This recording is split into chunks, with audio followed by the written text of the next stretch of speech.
Oras sa buong kabuluhan, 3 minuto na. 4 na pala. 4 na minuto na makalipas ang alas 4 na umaga. DZRH, magandang umaga Pilipinas. Sa DZRH Radio, DZRH TV at DZRH Online. Kasama si Kuya Angelo Palmones. Magandang umaga Pilipinas. Miyerkules Santo ngayon ha. 27 ho tayo ng Marso 2024. Bukas alaho tayo ha. Hindi tayo magkakarinigan. Kaya utang na loob. Papanalunin nyo na kayo. Manalo na kayo. Kunin nyo na yung tamang sagot sa mahiwagang tanong. 21 mil na ngayon eh. O di pagka hindi nyo pa ito nahulaan, di ba? 28 mil na sa ating pagbabalik sa Lunes. Yun na, hulaan nyo na. Sa ulo ng ating mga balita, 9 na lugar sa bansa nakaranas ng Dangerous Heat Index. Bilang ng mga lalawigan na nakararanas ng epekto ng El Nino phenomenon na dagdagan pa ayon sa Pag-asa. Ilang Pinoy scientists at mga researchers na biktima rin ng harassment ng China sa bahagi ng Pag-asa Island. Fake cell towers ginagamit ng mga scammer sa pagpapadala ng mga spoof messages. Upuan sa arrival area ng NAIA Terminal 3 aalisin simula sa Abril. 3 hinihinalang miyembro naman ng teroristang NPA patay sa engkwentro sa Batangas. Bagong balita, bagong impormasyon, kasama si Kuya Angelo Palmones. Magandang umaga Pilipinas. Kasama natin ang buong radyo natin FM Nationwide, ang ating Action Radio sa Luzon, Visayas at Mindanao, 91.7 BNFM Radio sa Cebu at 94.3 FM sa Jensan. Sa detalye ng ating mga balita, umabot sa danger level ang heat index ng 9 na lugar sa bansa kahapon. Ayon sa Pag-asa, ang pinakamataas na heat index na umabot ng 44 degrees Celsius ay naitala sa Rojas City sa Capiz. Nasa 43 degrees Celsius naman ang heat index na naranasan sa San Jose, Occidental Mindoro, Masbate City sa Masbate, Iloilo City at ganyan din sa Butuan City, Agusan del Norte. Samantala 42 degrees Celsius naman ang naitalang heat index sa NAIA dito po sa Pasay City, Puerto Princesa City sa Palawan, Bicol, Central Bicol State University sa Agriculture. Ito po yung nasa Pili, Camarines Sur, gayon din sa Cotabato City sa Maguindanao. Ang heat index mula 42 hanggang 51 degrees Celsius ay maaaring magresulta ng heat cramps at exhaustion at ang pinakamalala ay heat stroke. Ang paalala po sa atin ng Pag-asa, pagdating ho ng mga bandang alas 10 hanggang alas 4 ng hapon, iwas muna ho sa pagpapasikat sa araw. Ito kayo naka-sunblock, delikado po yan dahil dyan po tumatama yung extreme heat index. Mararamdaman sa bansa ang pinaka-peak ng heat index sa panahon ng tag-init sa Abril hanggang Mayo pa. Ayon sa Pag-asa spokesperson at Assistant Weather Service Chief na si Chris Perez, ang temperatura sa Metro Manila sa Abril at Mayo ay maaaring umabot ng hanggang 25 hanggang maximum na 38 degrees Celsius. Ang mabulubunduking bahagi ng Luzon ay maaaring makaramdam naman ng temperatura mula 12 hanggang 30 degrees Celsius, habang ang bahagi ng Visayas at Mindanao maaaring 24 hanggang 38 degrees Celsius. Ang pinakamataas na temperatura ng taon ayon kay Perez ay naitala sa 37.8 degrees Celsius sa Tarlac nitong Lunes. Hindi rin inaalis ni Perez ang posibilidad na umabot ng 50 degrees Celsius ang heat index sa maraming bahagi ng bansa. Pinamhulan tayo ng tubig ha. Nagbabala naman ang Pag-asa sa matinding epekto sa katawan ng mataas na heat index ngayong Semana Santa. Sa panayam ng DZRH at ng radyo natin, sinabi ni Dr. Marcelino Villafuerte, Assistant Weather Services Chief ng Pag-asa, posibleng magtagal pa ng hanggang katapusan ng Mayo ang extreme danger level ng heat index. Naglalaroan niya sa 42 hanggang 51 degrees Celsius ang danger level na posibleng mauwi sa heat cramps at heat exhaustion. End of May po sir, umaabot po ng nasa danger to extreme danger level po ang ating heat index. So, matagal-tagal pa po. Nasa end of March pa lang tayo. So this entire Holy Week, inaasahan natin na mataas pa rin po ang ating heat index. Asahan din na mas maraming bagyo ang tatama naman sa bansa sa huling bahagi ng 2024. Ayon kay Pag-asa Climatology and Agrometeorology Division Officer in Charge Ana Solis, ito'y bunsod ng paparating na La Nina season naman sa bansa. Una nang sinabi ng Department of Science and Technology, 60% ang posibleng pagdevelop ng La Nina pagsapit ng Hunyo hanggang Agosto. Bunsod nito, sinabi ni Science Secretary Renato Silidum na kailangan nilang paghandaan ang epekto ng La Nina, lalo't konti lamang ang lead time o panahon para sa paghahanda ngayon. Patuloy namang lumalawak ang epekto ng El Nino phenomenon sa bansa, lalo na ngayong idiniklara ang panahon ng tag-init. Ayon kay Science Secretary Renato Silidum, 48 probinsya ang posibleng maapektuhan ng tagtuyot, habang maaari ring umakyat pa ito ng 58 na mga lalawigan pagsapit ng Mayo. Dahil naman sa La Nina, iiral sa ikatlong bahagi ng taon, inaasahan ding madedelay ang pagsapit ng tag-ulan. Ganyan sinabi ni Silidum, sa Setyembre pa matatapos ang talagang panahon ng tagtuyot. Kaya kinakailangan ho siguro talagang paigtingin ho natin ang pagtitipid ng tubig. Huli man daw at magaling, huli pa rin. Kaya magtanim ho tayo ng mga puno, ha? Ay, mga mamis! Pwede tayong mag-laundry day today, mainit hong panahon, ha? Kunot no ka ba kapag makapit, madikit at malupit ng mancha? All you need is Pride. But mapahirapan ang self-con sa Pride, easy at worry-free naman ang laundry. Sa triple stain away formula, tanggal ang matitindi mancha based on test sa chocolate, mud, and Sembonon cotton. Gawa po ito ng ACS. Bagong balita, bagong impormasyon. Kasama si Kuya Angelo Palmones. Magandang umaga, Pilipinas! Mamalengke muna tayo kasama si Noche Cacas. Nandyan sa pamilihang bayan ng Bagong Paranaque. Noche, good morning. Mayong buntag, kaya Angel, ngayong Wednesday morning, Miyerkules Santo, ang presyo ng pangunsiya dito sa may pamilihang bayan ng Bagong Paranaque, yung toge ko yung Angel, ay nasa 40 ang kilo. Ang itlog naman, 220 ang isang tray. Aywan na petchay, 70. Ang puting sibuyas na lokal, 70 pesos. Labano, 60. Singkamas, 70 pesos ang kilo. Ang broccoli, yung imported, 250. Habang yung broccoli na lokal ay nasa 150 ang kilo. Daman na rin natin yung ampalaya, 120, patola 80, kalamansi 60, habang ang patatas, ganun pa rin ang presyo. Walang pagbabago, nasa 120 pa rin ang kilo. Nako, matumal na ngayon yung karne ko yung Angel, pero ang presyo ng baboy, 320 ang kilo, yung liempo, 360, habang ang manok, 180, at ang baka, yung laman, 460 ang kilo.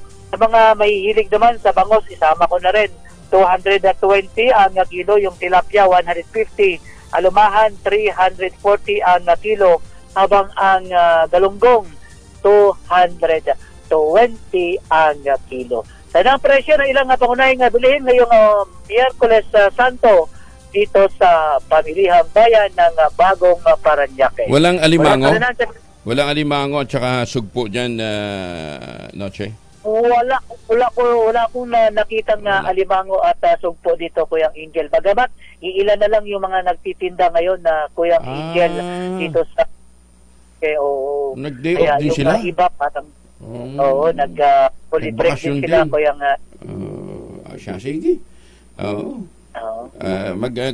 Ginamos na lang sa ata. Pero ginamos, Kuya. Pero di ayaw pa sobra kay daghan para trawa na, ha. Delikado na mo mauna kidney. Tawsaw mo na lang sa inihaw na talong. Pwede. Balik sa'yo. Maraming salamat si Noche Cacas live mula po sa pamilihang bayan ng Bagong Paranaque. Ito, nagpaparating din ng mensahe si Mayor Seni Mendoza ng Talisay, Batangas. Nagpapabot po siya ng pasalamat sa lahat ng bumati sa kanyang kaarawan. Your greetings made my day more special. Sabi ni Mayor Senny Mendoza ng Talisay, Batangas. Magandang umaga, Pilipinas! Oy mga misi, sa may araw ba si Bonso pag-uwi galing ng eskwela o galing sa Lakawatsa? Bakasyon na ngayon.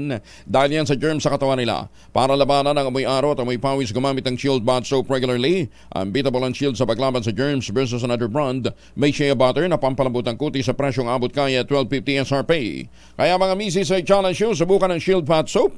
Galit sa sakit may malasakit, sulit na sulit. Ay, pero sabi ng mga estudyante sa mga teacher, thank you ha. They will enjoy the vacation kasi wala daw binigay masyadong assignment. Sugatan ng ilang Filipino scientists at mga researchers na nasa Sandy Cay, bahagi ito ng Pag-asa Island, matapos makaranas ng pangharas mula sa mga Chinese na sakay ng isang helicopter. Naglabas ng video ang Bureau of Fisheries and Aquatic Resources kung saan makikita ang isang helicopter ng China, may tail number 57 na umaligid sa ibabaw ng Sandy Cay 3 and 4. Binantayan nila doon ang aktibidad ng mga Filipino researcher, mga taga Bureau of Fisheries and Aquatic Resources at UP Institute of Biology at National Fisheries Research and Development Institute. Makikita din ang pagbaba ng lipad ng helicopter ng hanggang 50 talampakan mula sa ground na tumagal ng 10 minuto. Dahil dito nagtamo ng sugat at gasgas sa mga scientists at mga BIPAR crew dahil sa malakas na hangin at debris, habang isang crew din ng BIPAR na nagmamando ng underwater drone ang halos malunod nang hindi ito agad makaahon dahil sa malakas na hangin dulot naman ng helicopter ng China. Siguro hindi makita ng China yung mga Filipino scientists doon kaya binababa. Liit kita eh. Di sige, bawal ho mag-isip ng masama sa mga kapwa natin. Hindi sabihin na lang natin, mabulag sana kayo. Hindi, gustong-gusto nilang mamirwisyo ng mga Pilipino. Ano ha? Ay, nako. Matindi naman ang tinamong sugat ng 3 Navy personnel dahil sa ginawang pambobomba ng tubig ng China sa resupply boat ng Pilipinas sa Ayungin Shoal. Ayon kay Armed Forces of the Philippines Chief of Staff Romeo Browner, umabot ng 13 stitches ang sugat sa mata ng isa sa mga nasugatang tauhan ng Navy dahil sa water cannon attack. Ang isa naman ay may 7 stitches sa kanyang ulo at nawalan pa ng malay habang binobomba sila ng tubig. Kwento nito, kung walang dingding na nakaharang sa kanilang tinatayuan sa barko, posibleng tumalapon sila sa dagat dahil sa tindi ng pressure ng tubig. Personal na binisita ni Browner sa ospital sa Palawan ang 3 sugatang sundalo at binigyan din ng medalya ng kagitingan o katapangan. Gumagamit na ang mga scammer ng fake cell towers na kumukonekta sa mga cellphone upang makapagpadala ng spoof messages. Ito naman ang siniwalat sa DZRH at radyo natin ng Globe Chief Info Officer na si Anton Reynaldo Bonifacio. Kasunod ng mga naglipa ng mapanlin lang na mga text na ginagamit ang pangalan ng network. Sinabi ni Bonifacio, nagsisend ang mga ito ng text na may link kung saan kapag klinik mo, makukuha ng scammer ang inyong mga personal na impormasyon. Nagpaalala si Bonifacio na hindi naglalaman ng anumang link ang lahat ng kanilang message upang mas madaling malaman ng mga customer kung talagang nagmumula ba ito sa isang scammer.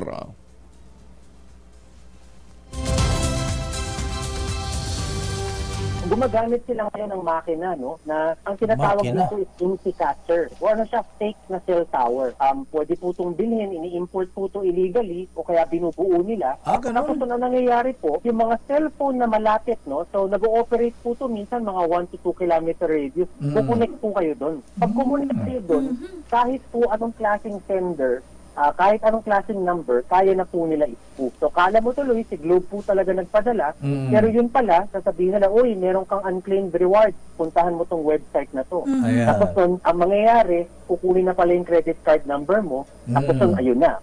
So, kaya po sa amin, ang warning po namin, si Globe halimbawa, hindi po kami nagpapadala ng kahit anong official message na may link. Yun. Pati ho yung ibang mga bangko. Saka pagka mga promo siya, you won 5,000 pesos. Siyempre, ma-attract ka, no, ha? Tingnan ho ninyo kung may DTI permit, ha? O kundi kung mga bangko, kunwari yung mga nagpo-promote, tingnan ho ninyo, hanapin ho ninyo yung Central Bank permit. Pagka walang ganon, tapos may mga link at saka kuminsan mga numero, ay pagdudahan ho ninyo, huwag ho ninyo patulan yan. At kung ang numero tumatawag sa inyo ay hindi nyo kilala, huwag nyo ring sasagutin. Kung importanteng mensahe yan, yung tumatawag sa inyo, magme-message pag hindi nyo sinagot. Pag hindi ho nag-message, scammer ho yan. Diba? Dalawang bagay yan. Gustong kunin yung mga personal na information ninyo. Pag sinagot nyo, nako, dali na ho kayo. Pangalawa, baka mangungutang lang ho yan na ayaw magbayad. Ang daming manunubaho ngayon. Kamag-anak pa yung iba. Maganda umaga, Pilipinas! Pag-pray natin sila kay Lord na sana matauhan sila na kung nangungutang, magbayad din. 72 million pesos na laga ng marijuana na diskubre sa Campur sa Kinon Road, Tuba, Benguet. Detalye ng balita mula kay Romy Gonzalez sa RH41. Naimbag na bigat ka na kayo amin sa ating mga kababayan dyan sa Norte, Romy. 72 milyong pisong halaga ng marijuana ang nasamsam matapos madiskubre ng mga alagad ng batas ang isang tagong plantasyon ng marijuana sa bulubunduking bahagi ng Sitio Sangilo, Barangay Camfor, Cannon Road, Tuba, Benguet. Ang matagumpay na pagkakasamsam ng multimilyong pisong halaga ng kontrabando ay resulta ng follow-up operation ng mga otoridad sa ipinatupad na anti-drug operation na nagresulta sa pagkakakumpiska ng 60 kilo ng marijuana noong Marso 20. Natuklasan ng ilang bahagi nito ay hindi na ibiyahe mula sa Kibukan, Benguet at ang malaking bulto nito ay tinago sa Sitio Sangilo, Barangay Camfor sa Tuba, Benguet. Matyagang tinungo at tinakyat ng 3 oras na mga anti-narcotics operatives mula sa Tuba Municipal Police Station, Provincial Drug Enforcement Unit ng Benguet PNP, PDEA Benguet at mga ahente ng NBI ang kabundukan hanggang marating nilang plantasyon. Doon sinamsam nila ang 600 kilo ng tuyong marijuana na nakakumpul sa 12 malalaking sako na tinakpan ng mga plastic sheets.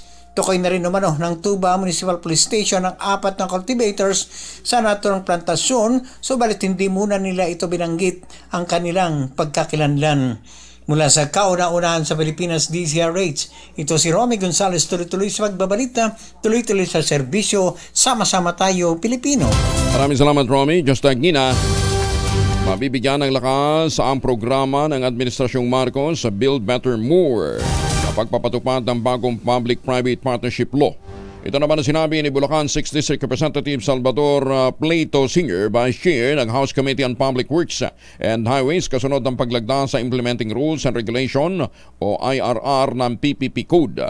Ang pag-aproba sa IRR ay magpapalakas sa Build Better More program, lalo't nauna nang naiplano ang pagpapatupad ng hindi bababa sa 185 flagship projects na nagkakahalaga ng 9.14 trillion pesos.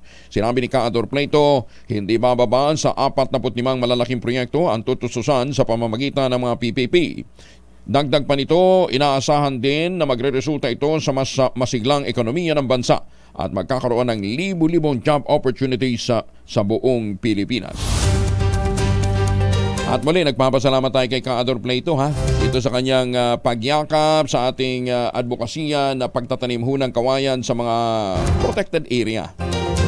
Tuloy ho yung kanilang pagde-develop ng mga planting material katuwang ang mga indigenous community dyan po sa Ipo Dam at Angat Dam. Napakahalagang bagay po yan. Kaador, thank you Ipagpatuloy nyo lang yan dahil yan ay siguradong magpapayabong sa ating gubat dyan po sa Bulacan. Riding in tandem na suspect sa pamamaril ng India National. Ito po sa Balanga, Bataan, tinutugis na ng mga pulis. Detalye na balita mula kay Danny Cumilang, RH37. Danny, good morning. Sir Angel, patuloy pang tinutugis ngayon ng mga otoridad ang riding in tandem na bumaril sa isang India National sa Sitio Bani, Barangay Kataning, Balanga City, Bataan. Naganap ang insidente alas 2:30 kahapon. Ayon sa payag ng mag-asawang testigo sa pamamaril sa biktima, padaan sila sa lugar nang makarinig sila ng 3 magkakasunod na putok ng baril sa unahan na kanilang daraanan. Nakita umano nila na nakahandusay na ang binaril na biktima at bago umalis ang mga suspect, nagtanggal pa ng helmet ang isa sa mga ito at inihampas umano sa ulo ng kaawa-awang biktima ang helmet. Kaya nang makita sila na paparating, ay agad umanong isinuot ang helmet saka mabilis na nagsitakas ang mga salarin na pawang mga India National din umano ayon sa mag-asawang testigo. Isang plus alarm ang isinagawa ng PNP at bawat posibleng daraanan ng mga salarin para mahuli ang mga ito subalit nabigo at nakatakas na ang mga suspect. Inaalam pa ngayon ng PNP kung ano ang motibo at sino ang mga suspect na Indian national na bumaril siya na turang biktima. Mula sa kauna-unahan sa Pilipinas, DCRH, ito si Danny Gumilang. Tuloy-tuloy sa pagbabalita, tuloy-tuloy sa serbisyo. Sama-sama tayo, Pilipino! Maraming salamat, Danny Gumilang. May apakabak kakayungan sa ating mga kababayan dyan po naman sa Pampanga. Magandang umaga sa mga nakatutok sa atin dyan sa Clark. Lola na nagtitinda ng itlog sa Kalasyaw, Pangasinan na biktima pa ng fake money. Kita ho ninyo, mga walang konsensya talaga. Pati ba naman mga matatandang nagtitinda lamang ng itlog? Detalye ng balita mula kay Freddy Pajardo, RA38. Freddy. Luhang dumulog sa Police Community Precinct ang isang lola matapos itong mabiktima ng peking pera. Sa investigasyon ng mga tauhan ni OIC Chief of Police Lieutenant Colonel Ferdinand Lopez, dakong alas 11 ng umaga nagtitinda ng itlog si lola sa tabi ng highway sa Barangay Mangkop nang may humintong scooter na minamaniho ng lalaking naka-helmet at naka-face mask at bumili ng 6 na tray ng itlog sa halagang 200 pesos kada tray at nag-abot ng 2 pirasong tag 1,000 piso at humingi ng 500 piso sa biktima at sinabing sa inyo ng sobra. Laking tuwa at nagpasalamat pa ang biktima sa suspect dahil may 300 pesos siyang tip. Subalit napalitan ng magkahalong galit at lungkot nang mananghalian si lola sa kalapit nilang karinderya at nang magbayad na gamit ang 1,000 nga ibinayad sa kanya ay napansing peke ito at nang tingnan ng isa pang 1,000 pesos ay peke din pala ito. Nagpapatuloy pang ginagawang investigasyon ng Kalasyaw PNP upang matukoy at maaresto ang walang pusong suspect. Mula sa Action Radio Pangasinan, ito si Freddy Fajardo, tuloy-tuloy sa pagbabalita, tuloy-tuloy sa serbisyo, sama-sama tayo, Pilipino. Maraming salamat, Freddy. Kawawa naman yung matanda. Lumalaban ng patas. Merong mga malalaking katawan, nakamotor pa, mga demonyo. Alam ho ninyo, nasa panahon ho tayo ng Semana Santa. Dapat ito mga gumagawa ng mga kalokohan. Nagbabakasyon muna kayo, no? So, kunin na sana kayo ni Lord. Kita ho ninyo, ang daming mga politiko nakabakasyon. Balita, bagong impormasyon, kasama si Kuyang Angelo Palmones. Magandang umaga, Pilipinas! Simula naman sa Abril, aalisin na ang mga upuan sa arrival area ng Terminal 3 sa Ninoy Aquino International Airport. Itong inihayag ni Manila International Airport Authority General Manager Eric Ines upang mabawasan ang mga tumatambay sa paliparan nang wala namang ihahatid o kaya susunduin. Ayon kay Ines, meron din silang security reason kaya't aalisin ang mga upuan dahil may ibang tao na iba talaga ang pakay kung bakit nakikiupo sa paliparan. Papatanggal ko na po yung mga silya sa arrival area ng Terminal 3. After the Holy Week po. Ganun ba? Bakit po? Yung sa arrival? Kasi minsan nagtatanong kami, sino po sasalubungin? May sasalubungin? Wala po. Sino? Hinatid po? Wala po. Bakit kayo nandito? Masarap po yung aircon eh. Pero seriously po, seriously ka Jerry, no? Ang reason po niyan, maraming mga nandun na tao na ibang pakay. Mga nag-negotiate ng color room. Makabisan yung mga salisigang na naka-stack. Pinadagdagan ko po ng pulis. Papadagdagan ko talaga. Tama naman yun, ano ha? Pero naman para ho dun sa mga maghahatid, babalik naman siguro yung mahal sa buhay ho ninyo. Hindi naman yung forever. Bakit pupunta ba yan ng moon? Na pagka maghahatid ho kayo, isang barangay. Diba? Lalong-lalo na pagkabalik bayan ang ihahatid naghahangad pang mabigyan ho ng pabawon. Diba? Okay naman siguro 2-3 pero isang jeep ko minsan, Diyos mo naman diba? Tapos yung pala ihahatid magbabakasyon lang. Hindi naman talaga mamamalagi doon na matagal. Ando na tayo, kagawi ang Pilipino yan. Kaya lang kuminsan nga po nagdudulot na matinding traffic. GM Inis inis na rin ho kami dyan ho sa traffic, ano ha? Baka naman ho pwedeng dagdagan ho ninyo yung mga nagmamando ho ng traffic, ano ha? Dahil kadalasan yun ang dahilan kung bakit nagkakabuhol-bulo yung daloy ng mga sasakyan Diba? Lalong-lalo na Terminal 1, may ginoong mahabagin. Pinayuhan din ng kaliham ang publiko, limitahan din ang mga kaanak o kaibigan na susundo sa kanila sa airport upang mabawasan ang congestion sa mga terminal ng NAIA. Senior citizen, critical matapos mabundol ng single motorcycle. Pero yung driver, critical din. Ito po sa Dulag. Detalye ng balita mula kay Jimmy Angay-Angay, RH32. Jimmy, maupay nga. Senior citizen critical matapos mabundol ang single motorsiklo sa bayan ng Dulag, Leyte. Kinilala ng PNP ang biktima na si Bia, 82 anyos, residente ng Barangay Cumbis, Dulag, Leyte. Nangyari ang insidente sa National Road, Barangay Cumbis sa naturang bayan. Sa investigasyon ng PNP, tumatawid ang biktima sa danang mabundol ang single motorsiklo. Nagtamo na matinding sugat sa katawan ang senior citizen na biktima at ang driver ng single motorsiklo na itinakbo sa ospital para malapatan ng Cocolang Lunas sa Leyte Provincial Hospital. Mula sa Action Radio Tacloban, ito si RH32 Jimmy Angay-Angay. Tuloy-tuloy sa bagbalita, tuloy-tuloy sa serbisyo, sama-sama tayo, Pilipino. Daghang salamat, Jimmy. Magandang umaga din po sa mga Pilipinong nakatutok sa ating dyan sa Hong Kong. Kumusta na ho kayo, ha? At sa mga Pilipino dyan sa Taipei, Taiwan. Sa mga suki, ohayo gozaimasu sa mga suki natin dyan sa Japan, ha? Daming Pilipino ngayon nandun sa Japan, ha? Tsaka dami ding mga congressman, mga senador nasa abroad ngayon. Kaya nakabakasyon ho sila, ha? Patay ang nasa 3 miyembro naman ng mga teroristang New People's Army sa panibagong sagupaan sa bayan ng Rosario sa lalawigan ng Batangas. Batay sa ulat ng Batangas Police, sumiklab ang bakbakan nang makasagupa ng mga nagpapatrulyang sundalo ang ilan sa armadong NPA sa Barangay Lebiste bandang alas 6:31 na umaga. Tumagal ang labanan ng 30 minuto bago tuluyang umatras ang mga terorista patungo sa direksyon ng Hilaga. Iniwan ng mga tumakas ang bangkay ng kanilang 3 napatay na kasamahan na 2 lalaki at 1 babae, pawang hindi pa nakikilala. Sa ulat naman ng pulisya, walang naitalang casualty sa panig ng mga sundalo. 30 minutos na makalipas ang alas 4 na umaga, training officer ng BIFF Daula Islamia Karailan Faction patay sa nagpapatuloy na armed confrontation naman sa SPMS sa Baksa. Kung saan yan lugar na yan, alamin natin mula kay Jun Di Makutak, RH19. Assalamualaikum, Jun. Salam Kuyang Angel. Patay sa enkwentro ang training officer ng BIFF Daula Islamia Karayalan Faction sa nagpapatuloy na armed confrontation ng AFP laban sa remnants ng BIFF sa malawak na area na sakop ng SPMS Bax sa Maguindanao del Sur. Sa information mula sa West Mincom Information Office, matinding palitan ng putok na umabot ng 20 minuto ang naganap sa pagitan ng 1st Brigade Combat Team at ng di mabilang na BIFF sa Sitio Binakuyan, Barangay Lower Salvo, Datu Saudi Empatuan, Maguindanao del Sur. Nang humupo ang putukan, na-recover ang patay na katawan ng isang BIFF combatant na kalaunay nakilalang isang Abu Halil, training officer ng BIFF Karyalan Faction, kapatid na isang Kadafi Abdulatif na chief of staff naman ng BIFF Bungos Faction. Na-recover ang M16 rifle na gamit ng napaslang na may 4 na long magazines at iba pang war materials. I-turn over ng bangkay sa Soko Team at sa Datu Saudi PNP.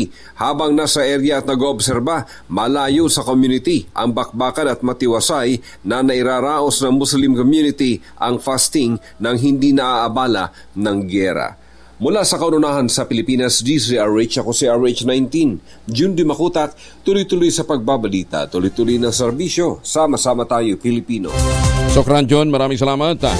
Samantala, para ho sa lahat ng mga may biyahe ngayong araw na ito, huwag kalimutan magbaon ng family alcohol, proteksyon ng pamilya laban po sa mga mikrobyo. 2 formulation ng family alcohol na pwede nating pagpilian. Yung family, 70% isopropyl alcohol, especially prepared for clinics, hospital, pharmacies, laboratories, pero okay na okay din po yan sa mga households. Ha? Very effective sa disinfection at sterilization. Ganyan na bagsik ng family, 70% isopropyl alcohol. Maghapon man natin gamitin, no problem. Hindi po manunuyo ang ating mga kamay dahil meron po itong moisturizer. Yun namang mabangong family rubbing compound improved alcohol. Ayan ho yung mabangong isopropyl alcohol na ginagamit ng mga masahista, mga barbero, mga doktor, mga nurse, mga kumadrona for sponge bathing and other cleansing purposes. Family rubbing alcohol parang di siya reachable na sa mahabang panahon. Mabibili sa naman butik at convenience stores nationwide. Family rubbing alcohol hindi lang pampamilya, pang sports pa. Ay magandang umaga po sa mga suking blind masur ni Senator Lito Lapid. Nangungumusta sila, Senator Tolit. Sabi nila, hindi na namin masyado nakikita ngayon si Supremo. Yan, miss ka na daw nila. Samantala, ang Philippine League of Government and Private Midwives naman ay magdiriwang ng kanilang 25th National General Assembly. Ang tema pong in taon ay Embracing the Silver Lining of Midwifery Profession. Rise up, look forward, Shine. Gaganapin yan April 23 hanggang 25 sa SMX Convention Center sa Davao City. Para po sa karagdagang impormasyon, tumawag lamang po kayo sa PLG-PMI Secretariat 0915-855-1119. Magandang umaga, Pilipinas! 33 makalipas ang alas 4. Kauna-unahan sa Pilipinas. Manila Broadcasting Company. DZRH, a proud member of MBC Media Group.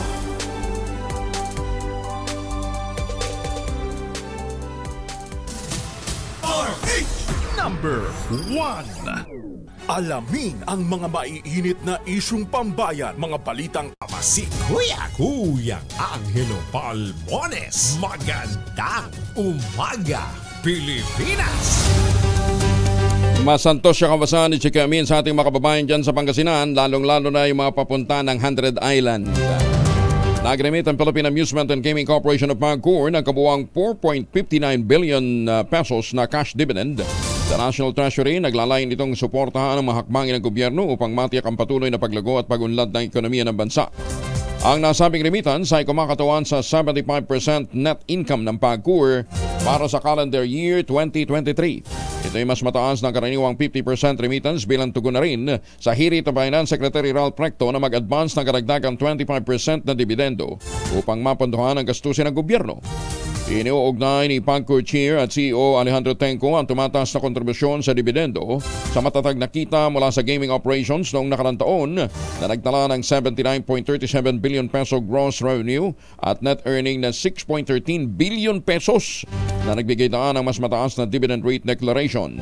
Binigyan din pa ni Tenco na ang remarkable o kahangahangang income performance ng PAGCOR noong 2023 ay naging daan para sa mas mataas na dividend contribution sa national government at ito'y pagpapakita na hindi lamang ng tagumpay sa pananalapi kundi sa hindi natitinag nilang commitment para sa national development. Ang hindi bababa sa 50% na remittance na net income ng government-owned and controlled corporations sa mga GOCCs sa national government ay alinsunod sa itinatadhana ng Republic Act 7656 o kilala bilang Dividends Law. Davao City Police Office nilinaw na mas marami ang naaresto kaysa napatay sa bypass operation sa mga ginagawang paghahabol sa illegal drugs dyan sa Davao City. Detalye na balita mula kay Jun Soter mula sa Action Radio Davao. Jun, may buntag. Nilinaw ngayon ng Davao City Police Office o DCPO na mas marami ang naresto kaysa napatay sa maikinasang drug bypass operation ng mga otoridad sa lungsod ng Davao. Batay sa datos na inilabas ng tagapagsalita ng DCPO na si Police Captain Hazel Tuazon na simula nang idineklara ni Davao City Mayor Basti Duterte ang war on drugs, mas marami ang naresto kaysa napatay. Ang datos sa campaign against illegal drugs simula March 22 hanggang March 26 as of 12 noon, may 21 na operasyon ang ikinasa ng kapulisan kung saan 17 ang naresto at 7 ang napatay. Samantala nakakumpiska naman ang kapulisan ng shabu na may bigat na 202.6400 grams na nagkakahalaga ng 1,377,952 at marijuana na may bigat na 60.3600 grams na may drug price na 7,243 pesos and 20 centavos habang 7 armas ang na-recover at 22 naman ang nasampahan na ng kaso sa korte. Mula sa Action Radio Davao, Jun Soter para sa kauna-unahan sa Pilipinas, DZRH. Tuloy-tuloy sa pagbabalita, tuloy-tuloy sa serbisyo. Sama-sama tayo, Pilipino. Daghang salamat, Jun Soter. Sabi naman ng Commission on Human Rights, iimbestigahan nila kaagad ito pong war on drugs na ginagawa ng lokal na pamahalaan dyan po sa Davao City. Sa dami ng problema kinakaharap ng Republika ng Pilipinas, yung paghahabol sa mga illegal drugs ang talagang pagtutuunan ng pansin. Ay, sus me naman. Nakahanda na ang Philippine National Police para matiyak naman ang seguridad ng Pilipino ngayong Semana Santa. Sa panayam ng DZRH at ang radyo natin, sinabi ni PNP spokesperson Colonel Jean Pajardo na kikipag-ugnayan na rin ang PNP sa mga barangay para mabantayan ang mga naiiwang bahay ng mga magbabakasyon ngayong Holy Week. Ito para maiwasan ang kaso ng akyat bahay tuwing panahon ng nagsisiuwian ng mga residente sa mga lalawigan.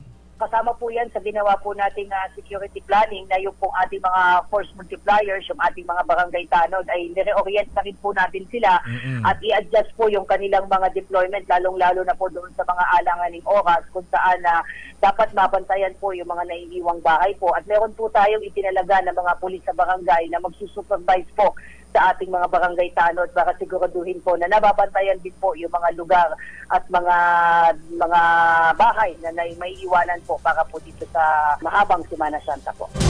At wag din ho natin kalimutan i-check ho natin kung nabunot ho yung mga outlet ng ating mga appliance iba kasi iiwanan lang basta-basta. Alam mo ba ninyo na kahit na hindi ho yan pumaandar, lalong-lalo din mga diilaw, yung may separate na, anong tawag doon, yung parang control, kumukonsumo pa rin ng kuryente yan. Saka tingnan din ho ninyo, baka may maiwang mga gripo, may mga leak, Una rito, sinabi ng DILG na nasa 52,000 na mga pulis at tauhan ng Bureau of Fire Protection ang ipakakalat sa buong bansa ngayong panahon ng Semana Santa. At doon ho sa may mga alagang aso, kung hindi naman ho ninyo sila mabibitbit, maawa naman kayo doon sa aso, ibilin po ninyo sa inyong kapitbahay. Ibilin ho ninyo sa kapitbahay nyo, napakainin naman. Huwag kayong ganoon. Kawawa yung aso. Diba? Ginawa nyo na ng tagabantay, hindi nyo pa iniwanan ng pagkain at saka tubig. Tinatayang aabot naman sa 100,000 biyahero ang dadagsa sa AirAsia ngayong Semana Santa. Sinabi ni Carlo Carongoy sa panayam ng DCRH at ng radyo natin, siya po ang deputy spokesperson ng AirAsia. Fully booked na ang karamihan ng mga flights dahil maraming pasahero ang nag-advance booking. Sabi pa ni Carongoy, ilan sa mga patok na destinasyon ng mga biyahero ang Boracay, Bohol, Cebu. Yan din ang Bangkok, Thailand. Tiniyak naman ang opisyal sa mga pasahero nito na walang magiging aberya sa mga flights ng AirAsia ngayong Holy Week. We expect po at simula kahapon po hanggang sa darating na Friday, we expect na aabot po sa 100,000 pasahero yung lilipad po para sa kanilang holiday break. On standby na po ang ating mga ground. Ito po yung mga personnel natin sa check-in counter, sa mga boarding gates. Gayon din po ang ating mga mekaniko at ang ating flight crew po, yung ating mga cabin crew at mga piloto. Maganda umaga, Pilipinas! And travel light. Ibig sabihin, pag bibiyahe kayo, wala namang masyadong bit-bit. Yung iba kasi kung halos gusto, baunin pati cargo ng mga kapitbahay. Ingat din ho kayo sa mga ipapadalang mga pasalubong at kung ano-ano pa Baka mamaya kung hindi nyo i-check yung laman, baka mamaya may lamang mga illegal yan Mahirap na. At kung kayo ho ay bibiyahe at palagay nyo mapupuyat ho kayo sa biyahe, ngayon pa lamang, bago pa ho kayo sumakay ng eroplano, mag-ultabayo na. Yan po ang payo ho sa atin ng mga dalubhasa, ng mga medical experts. Nang sa gayon, mapakinabangan nyo ng pool yung po mga benepisyo ng ultabayo, lalong-lalo na sa mga magta-travel. Ano bang ultabayo? Ito po ang kauna-unahang postbiotic food supplement na rekomendado ng mga doktor, rehistrado sa Food and Drug Administration. Tumutulong po ito para ma-achieve natin ang magandang tulog, para pagka magandang tulog, magandang gising. Ngayon, kung bibiyahe ho kayo at dadaan po kayo sa equator, magkakaroon ng mag-change ng time zone, syempre, pagdating ho ninyo sa destination nyo, parang nahihirapan ho kayo, di ba? Mahirapan mag-adjust matulog. Kaya bago pa man sumakay ho ng eroplano, mag-ultabayo na para yung benepisyo niyan ay napakinabangan na ho ninyo. Ayan, ganyan ginagawa ko pagka bibiyahe ako na medyo malayo-layo. Ang postbiotic po naman ay dinevelop ng mga Hapon, inaral ho dyan at inalam kung ano mga benepisyong po pwede ho nitong ibigay sa ating katawan, lalong-lalo na doon ho sa mga nangangailangan ng pag-boost ng kanilang immunity. Siyempre, pagka magandang tulog mo, malalim ang tulog mo, na lalabanan, inilalabas ng utak yung ating mga toxin sa katawan at pagkatapos ho, nabibigyan ho tayo ng panibagong sigla sa kinabukasan. Ayan, Kaya para lumakas po ang ating immune system, lalong-lalo na sa mga biyahero, mag-ultabayo. Available po yan sa Lazada, sa Shopee, sa Mercury, Mercury Drug Store, Mesco Drug, Pasmed Pharmacy, John's Pharmacy at Curamed.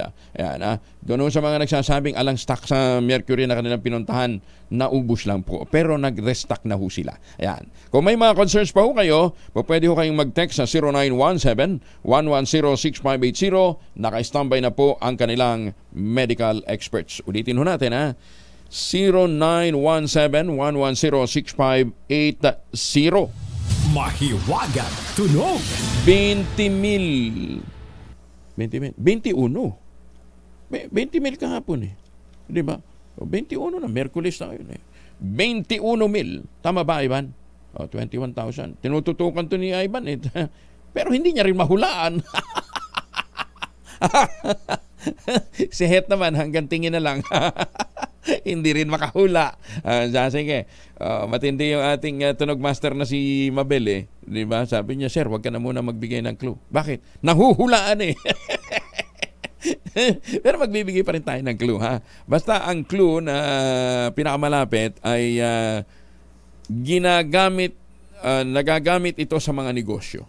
Yung item number 1 at saka item number 2. Ayun, di ba? Sabi nga natin yung mga itlog na binibiyahe papuntang Japan dati, inilalagay dito. So ano yun? Kahon. Okay, tanong lang natin, ano yung nahulog at saan nahulog? Ito pakinggan nyo mabuti. Yan Hindi binagsak yung bagay bumagsak pala tama. Pakiulit. Solid Solid yung hulog di ba? Ano nahulog na yun? Sabi ng iba, barya. May anggulo nga May sa bagay pagka nga naman nakadapa yung may anggulo din yun. Hindi ho barya. Hindi ho barya. Basta, ang inyo pong masagot, ipadala po ninyo sa 0919-282-6485. Sundin ang tamang format ng pagte-text, empty space, name / address / contact number / at ang inyong sagot. Isang beses lang po maaaring mag-text sa ating text line gamit ang inyong mobile number. Ulitin ho natin ang premyo nag-iintay, 21,000 pesos. Maganda umaga, Pilipinas! Suspendido na ang number coding scheme sa Metro Manila simula ngayong araw, Miyerkules Santo.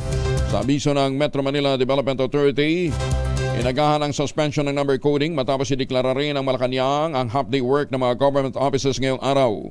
Line ito na magkaroon ng sapat na panahon ng mga empleyado na uuwi ng kanilang mga probinsya makapaghanda sa Huwebes Santo at Biyernes Santo. Na samantala, epektibo rin ang number coding suspension hanggang Biyernes Santo habang wala namang number coding tuwing Sabado at Linggo. So ang balik ho ng mga number coding natin ay sa Lunes na. Ayan, April 1. April 1 nga pala, ingat ho kayo. April Fools naman.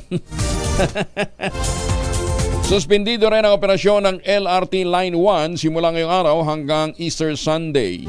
Line ito na bigyan daan ng maintenance activities ng linya ng tren ngayong Semana Santa. Samantala, magsisimula naman na itigil ang operasyon ng LRT 2 simula yan bukas March 28. Huwebes Santo hanggang March 31 Easter Sunday. Pero paalala ng DOTR, hanggang alas 7 lamang ng gabi ang operating hours ng LRT 2 ngayong araw. Wala rin biyahe ang MRT 3 bukas hanggang March 31 at mabalik ang normal na mga biyahe ng mga tren sa April 1. Ano pang iniintay ho ninyo? I-ready na ho yung ating mga gamit. Huwag na ho kayong magpa-relax. Kung pupunta ho ng airport para bumiyahe, at least mga 3 hours daw po kinakailangan para masiguro na hindi ho kayo mabibiktima ng mga siksikan. Tsaka Travel Light ho. Ngayon, kung kayo pupunta ng Quezon, halimbawa, wag naman po kayo magpasalubong na ng tsokolate dahil mas masarap po yung tsokolate na galing po dyan sa lalawigan ng Quezon. Tikman ho ninyo yung tangerine chocolate. Produkto ho yan ng mga magnaniyog dyan po sa lalawigan ng Quezon sa tulong po ni Dr. Helen Tan. Yung mga magnaniyog, yung mga magsasaka na dating umaasa sa Kopra, ngayon mga MSMEs na. Kasi meron na ho silang sariling brand, yung pong tangerine chocolate. Yung pong mga magagandang planting material ng kakao galing Davao, hinakot ho yan. Itinanim sa ilalim ng mga nyugan dyan sa Quezon. Kaya ngayon nagpuproduce sila ng dekalidad na cacao beans para naman sa kanilang tangerine chocolate production. Available sa 0919-095-5935 o dili kaya i-check po ninyo yung available na variants sa tangerinechocolate.ph. Ulitin natin tangerinechocolate.ph. Mahigit 10 variants po yung available dyan na ginamit na mga raw material ay galing din po sa ani ng mga magsasaka. Kaya ito ay 100% made in the Philippines, made by the Filipino. Yan. Kaya sabi nga po ni Dr. Helen Tan, sino bang magmamalasakit sa Pilipino kundi ang kapwa Pilipino? Kaya tangkilikin po natin ang gawang atin. Maganda umaga, Pilipinas! Alas 4:50 ang oras sa buong kapuluan. Dalawang environmentalist at volunteer church worker naman ang dinukot sa San Carlos City, Pangasinan noong linggo na gabi. Kinilala ng Karapatan Central Luzon ang mga biktima na sina Francisco Eco Dangla III at Axel Jack Tiong na ayon sa mga testigo ay binugbog pa umano kinaladkad ng mga suspect patungo sa nag-iintay na SUV. Ayon sa grupo, ang pagdukot kina Dangla Tiong ang ikapito at ikawalong insidente na ng pag-atake laban sa mga environmentalist sa Luzon. Iginit pa ng Karapatan Central Luzon, tulad ng iba pang insidente ng kidnapping, ang dalawang environmentalist ay biktima ng terror tagging at paninira sa kabila ng pagiging tunay na kampiyon ng kapaligiran at ng mga taga-Pangasinan. Binatikos din nilang mabagal na aksyon o pagkilos ng San Carlos City Police sa panibagong kaso ng pagdukot sa dalawang environmentalist. Ayon sa grupong bayan, sina Dangla at Tiong ay aktibong nagpapataas ng awareness o kamalayan hinggil sa epekto ng coal-fired power plants at offshore mining. Ayun. Environmentalism mo matatawag yun.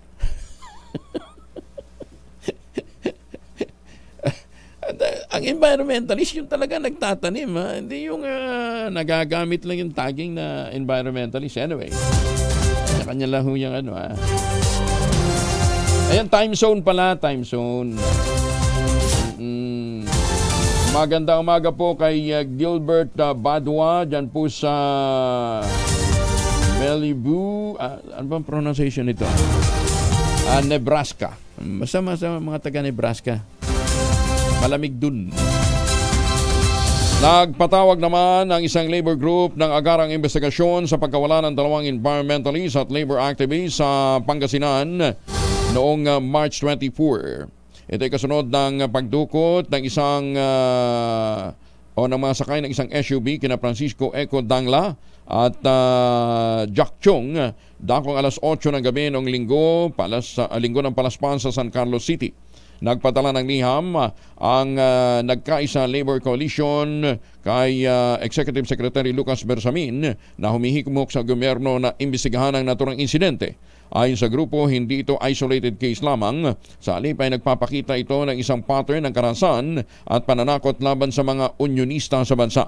Binigyan din pa ng nagkaisang coalition ang pagpatay kina trade union leaders Alex Dolorosa at Jude Fernandez noong 2023 pati na sa 68 iba pang napaslang mula 2016 hanggang noong nakarang taon. Sa ngayon, nananatiling nawawala sina Dangla at Tiong. Anyway, antabayanan po natin kung ano yung mga magiging development sa gagawin po nilang mga investigasyon. Oy, Kuya Raimundo Orsabia, dyan po sa Hayward, California. Kamusta na ho kayo? Amun, nakakalungkot din ng pagkamunta kayo ng San Francisco lalo na. Ang daming homeless ho kayong makikita. Saka Ivan, pahingin nga ng update doon sa nangyari din sa New York. Yung natulay doon. Para malaman natin yung mga latest development doon. At magandang umaga din po sa mga Pilipino o si Janet Gambao dyan po sa Hong Kong. Kumusta yung mga Pilipino dyan sa Hong Kong? Ino-observe din ba ang Semana Santa dyan?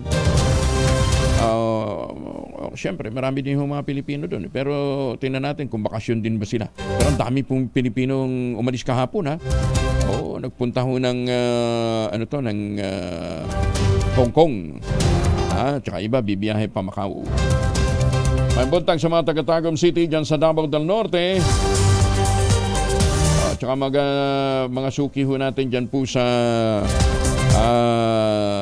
Las Vegas, Nevada.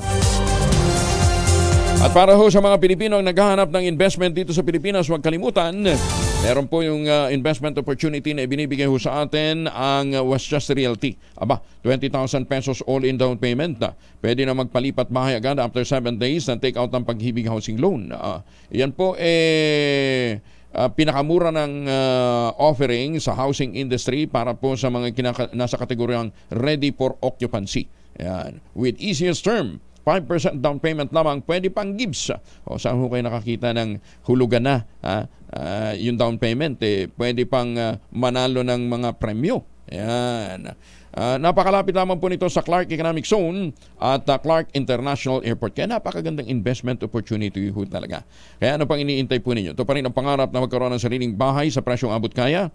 Makipag-ugnayan sa 0996-501-5555 o dili kaya sa 0947-434-5555. Ito pa rin ang pangarap na magkaroon ng sariling bahay sa presyong abot kaya. At kung ngayon nga ho kayo magpapareserve, may chance pa ho kayong manalo ng trip for 2 sa anumang Asian destination na inyo pong gugustuhin. Kung saan tatama ang inyong dart. Kaya dapat mag-practice muna. Pwede kayong pumunta ng libre for 2 sa Japan. Ngayon pa naman nagbo-bloom yung mga bulaklak nila, yung mga cherry blossom ho nila para sa Sakura Festival. Dili kaya punta ho kayo ng Singapore, ng Thailand, ng Taiwan, basta kung saan ho tatama yung inyong dart, inyong lucky dart para sa isang Asian destination. Maganda umaga, Pilipinas! Naimbag na bigat kada kayo amin sa ating mga kababayan dyan po sa Kawayan, Isabela. Ibinunyag ni Senator Amy Marcos na pumapalo sa 25 million pesos ang pondo ng mga naninira at gumagawa ng mga propaganda laban sa kanya. Hindi nakapagtataka, Senator. Ayon sa Senadora, ginagamit ng nasabing milyones sa paggawa ng mga advertisement sa Facebook at YouTube para banatan siya at siraan siya sa publiko. Naniniwala naman si Senator Amy na pera ng bayan ang nilulustay na pondo para rito. Una nang inalmahan ng senador ang mga paid advertisement laban sa kanya ng sa iba't ibang social media platform. Tiyakan niya na ang nasa likod nito ay yung mga natatakot mawala ng mahigit 26 billion pesos na ayuda para sa Kapos ang Kita program o AKAP. Yun pala yun. Ayuda para sa Kapos ang Kita program o AKAP. Sinabi po ni Senator Amy, malamang na mas malaki pa ang nakalaang pondo sa naglipa ng paninira para naman kina dating Pangulong Digong Duterte at Pastor Apollo Kibuloy sa social media. Muling umapila naman si Senator Amy na ipantulong na lamang sa mga mahihirap ang milyon-milyong piso na ginagamit para siraan siya sa taong bayan. Matatandaan si Senator Amy Marcos ang nagbunyag sa biglang pagsulpot ng 26.7 billion pesos na pondo para sa AKAP na pinangangambahan niyang magagamit sa pagbili ng pirma noong para sa paglaganap ng People's Initiative na naglalayong isulong ang pagbabago ng saligang batas. Ayan, Oo nga naman. Panogyan nyo ba naman yung mga babanat na yan, gagastos ng sarili ng pera? Hero? Siyempre, yan manggagaling sa kung kaninong bulsa. O kaninong bulsa yun, manggagaling yan sa taong bayan. Maganda umaga, Pilipinas! Pero alam mo ninyo, si Secretary Ralph Recto ng Department of Finance, tingnan din yung mga ahensya na nasa ilalim sa kanya kung talaga bang nagpe-perform ng mahusay. Halimbawa, ang Bureau of Internal Revenue, ilang buwan na ba ito hindi nakakakota? Ilang buwan na bang hindi nakakakota ang BIR? O nakakakota sa bursa lamang ho nila. Ayan, yan ang siguro dapat na maimbestigahan, dapat na silipin ni Finance Secretary Ralph Recto. Maniwala ho kayo. Hindi uubra ho na hindi umuubrang makakota yung BIR kasi yung large taxpayers, ina-advance ho yan kumisa ng taon. Taon ang advance niya. Kaya paano silang makakakolekta? Pero sabi naman ni Secretary Ralph Recto, walang bagong batas na ipatutupad. Mukhang nakita niya siguro na marami pang pwedeng paghugutan ng pondo maliban ho sa mga regular na mga nagtatrabaho na hindi pa tinatanggap ang sweldo, nakaltasan na. Yan, antabayanan po ninyo ito. Mapag-usapan natin sa ibang pagkakataon yan. Pero, Secretary Ralph, silipin ho ninyo yung mga ahensya na hindi ho nakakakota. Lalong-lalo na ang mga ang Bureau of Internal Revenue. Sabi ni Commissioner Lumagi, nakakakota daw sila. Saan? Maganda umaga, Pilipinas! Alas 5 na ng umaga. Champion, gawang peerless na 6.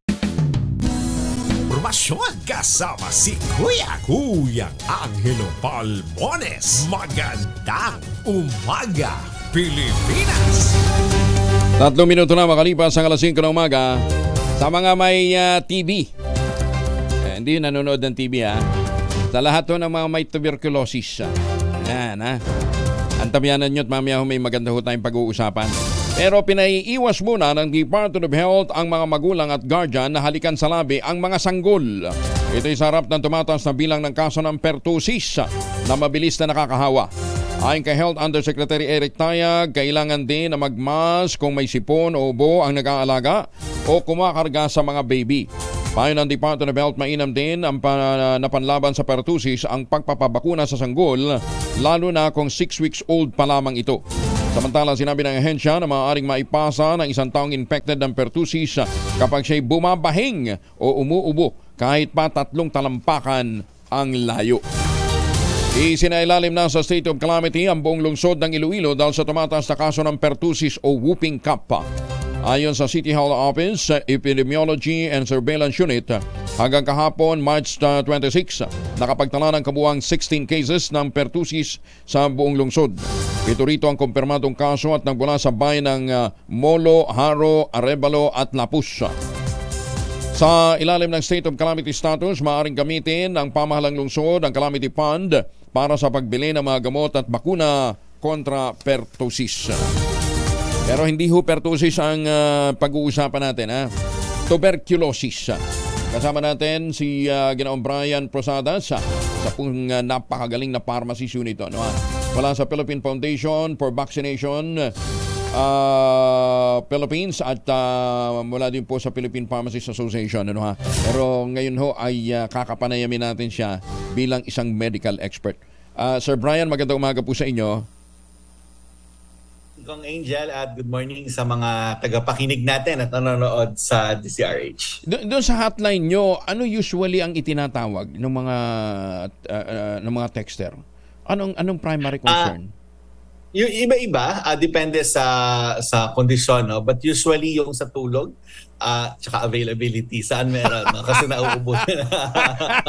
nauubusan lagi ang ultrabayo. Hindi ko kumukonsulta tungkol sa sakit, ang mas concern nila minsan nagko-consulta rin naman sila. May mga iba-ibang.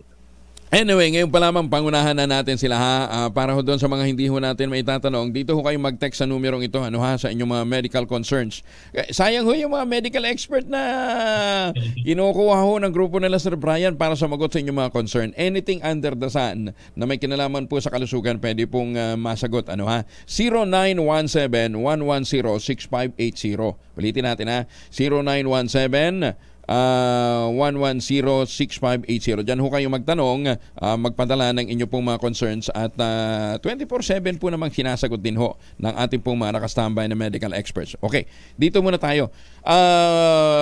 Tumataas po ang kaso ng tuberculosis sa Pilipinas at ang malungkot pala dito, hanggang 4 ang pwedeng hawaan ng isang TB positive.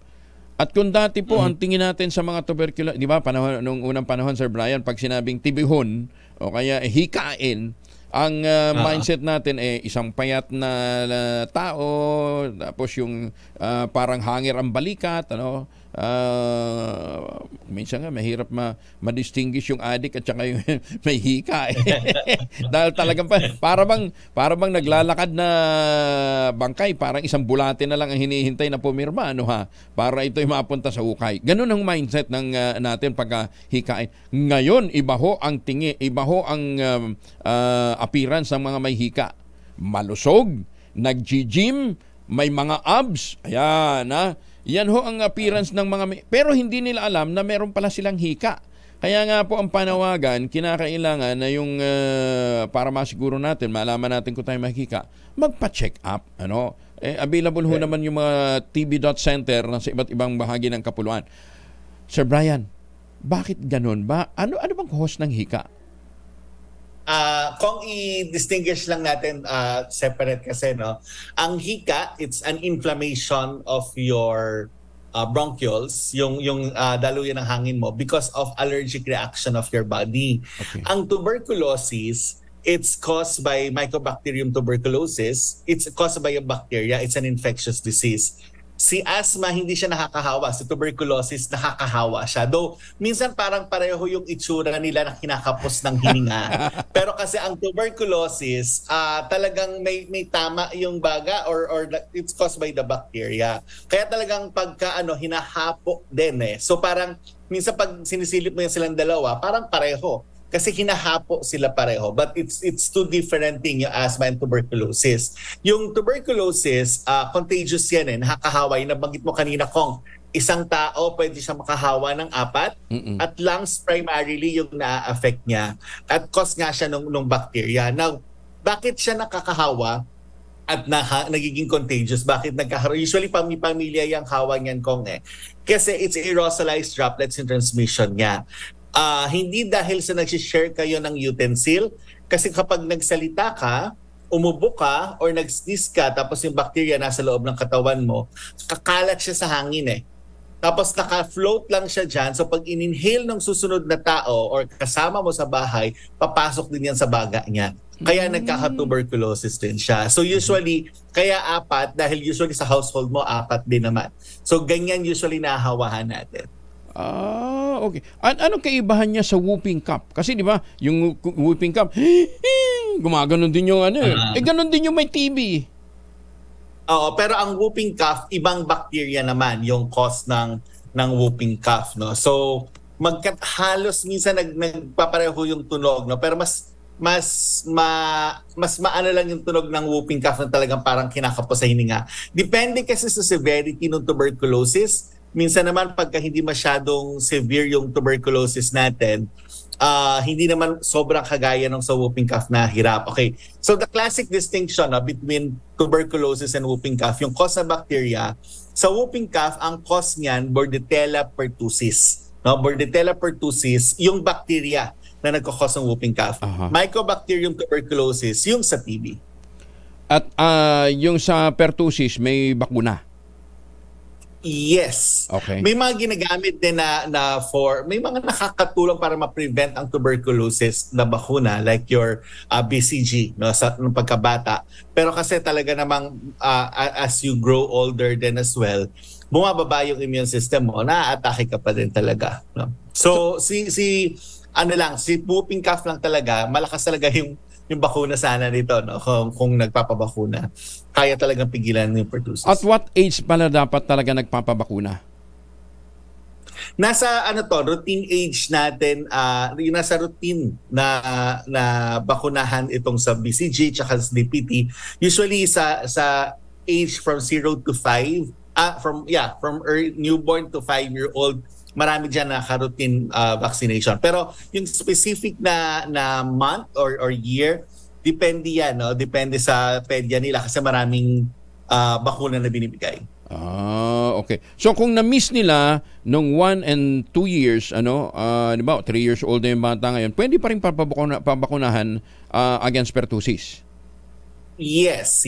Pwede pa rin naman. So, medyo maraming dose kasi yung sa pertussis, no, yung DTaP natin. So, ranging yan from 2 months up to 6-year-old. So, kunyari, nakalimutan na nila, punta na lang sila sa doktor nila para ma-schedule na sila kung kailan sila babakunahan. Okay. Hindi naman siya yung tipong kailangan sa ganitong age lang. When you miss it, wala na. Hindi siya ganon. Pwede naman siyang mabigyan pa rin pagka kailanganin. Beyond 5 or 6 years old, anong bakuna mo against pertussis? Yun pa rin. Pwede pa rin namang ibigay yung DTaP. Pero ideally, you give it before 6. Kasi usually, ang may tama sa whooping cough yung kabataan eh. Okay. Pag medyo may edad na tayo, medyo kaya natin yan, Pero usually yung medyo lethal siya, no, medyo masama yung effect niya doon sa mas younger. Okay. Basta ang bottom line nito, pagpapaboost pa rin pala ng immunity. Oo. Kasi kung sa tuberculosis, for example, balikan ko yung tuberculosis, meron tayong iba-ibang klase na tuberculosis. Meron tayong active TB, meron tayong latent TB. Meron pa kami mga tinatawag na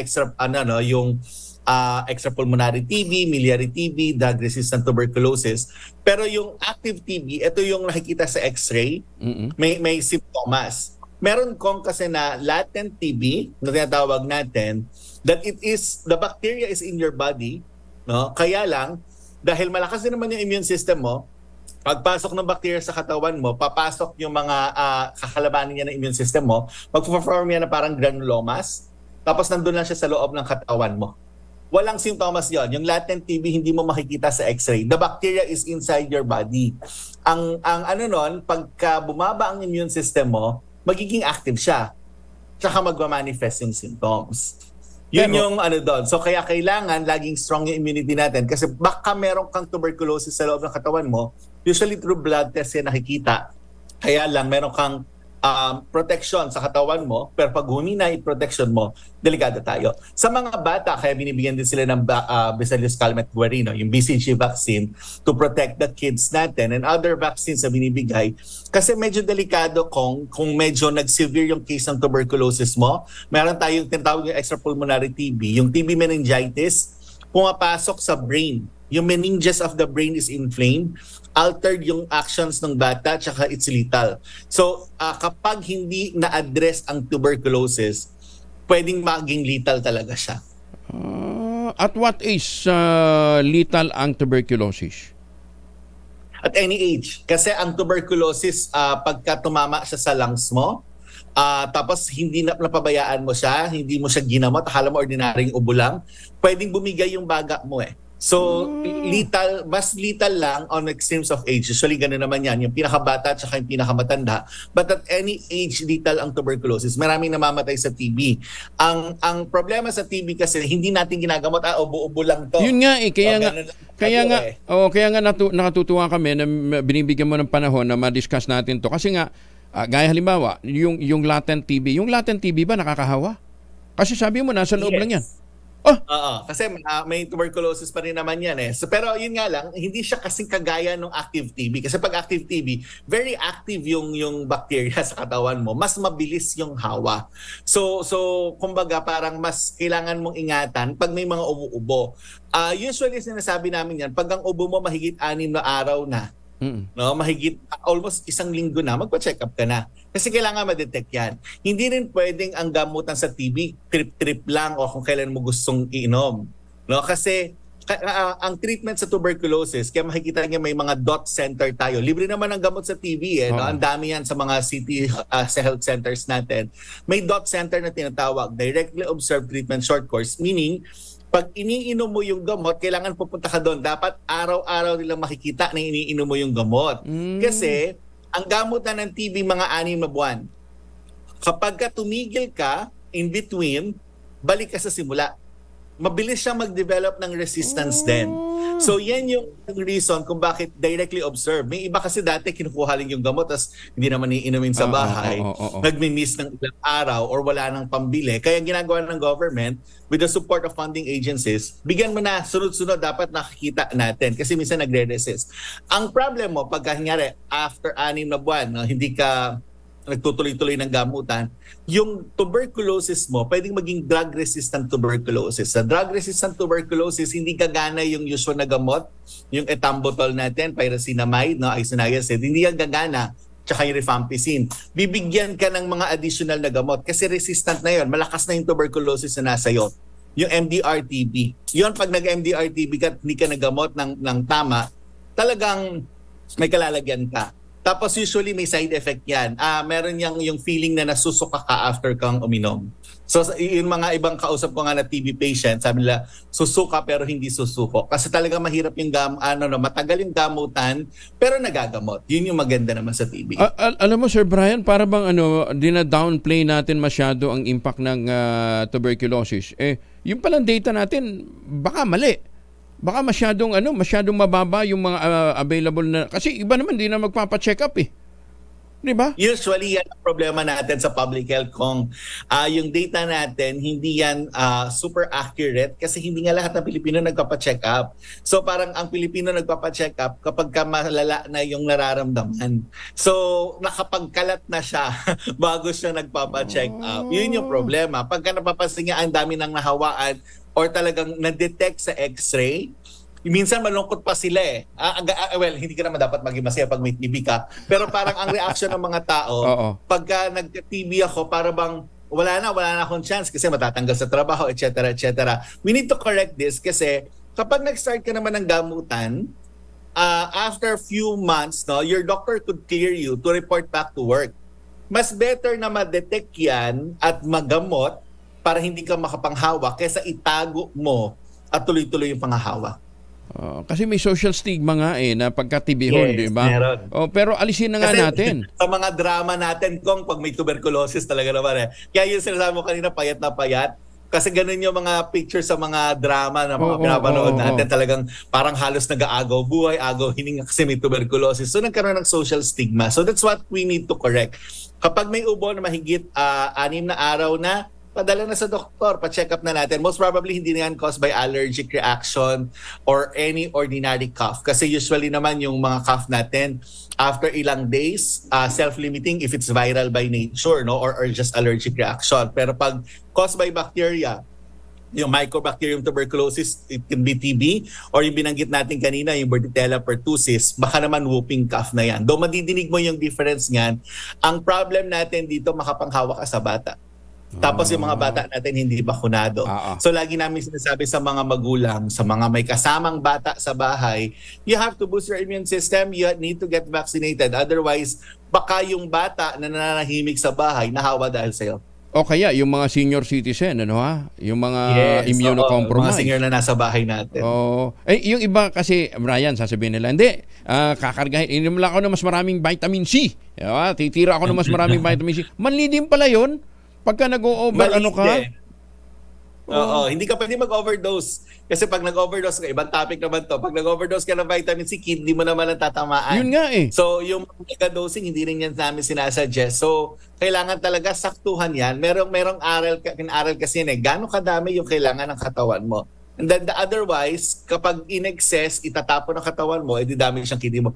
Besides, Kong Angel, ang vitamin C, hindi naman siya panglaban sa tuberculosis Hindi siya antibacterial. It boosts your immunity, yes, pero ang ina-activate niya yung natural killer cells. So hindi siya enough to really specifically attack the bacteria. It can help in the immune system.